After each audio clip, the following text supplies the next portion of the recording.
पछतावा।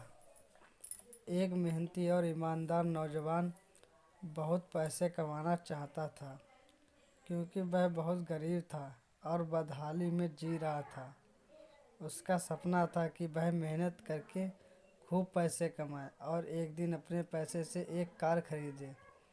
जब भी वह कोई कार देखता तो उसे अपनी कार खरीदने का मन करता। कुछ साल बाद उसकी अच्छी नौकरी लग गई, उसकी शादी भी हो गई और कुछ ही वर्षों में वह एक बेटे का पिता भी बन गया। सब कुछ ठीक चल रहा था, मगर फिर भी उसे एक दुख सताता था कि उसके पास उसकी अपनी कार नहीं थी। धीरे धीरे उसने पैसे जोड़कर एक कार खरीद ली। कार खरीदने का उसका सपना पूरा हो चुका था और इससे वह बहुत खुश था। वह कार की बहुत अच्छी तरह देखभाल करता था और उससे शान से घूमता था।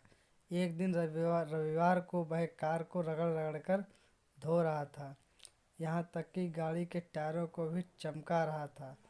उसका 5 वर्षीय बेटा भी उसके साथ था। बेटा भी पिता के आगे पीछे घूम घूम कर कार को साफ कर रहे वो साफ होते देख रहा था।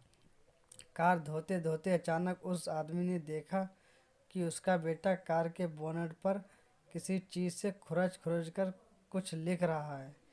यह देखते ही उसे बहुत गुस्सा आया। वह अपने बेटे को पीटने लगा। उसने उसे इतनी जोर से पीटा कि बेटे के हाथ की उंगली ही टूट गई। दरअसल वह आदमी अपनी कार को बहुत चाहता था और वह बेटे को इस शरारत को बर्दाश्त नहीं कर सका। बाद में जब उसका गुस्सा कम हुआ तो उसने सोचा कि जाकर देखूं कि कार में कितनी खरोंच लगी है। कार के पास जाकर देखने पर उसके होश उड़ गए। उसे खुद पर बहुत गुस्सा आ रहा था। वह फूट फूट कर रोने लगा।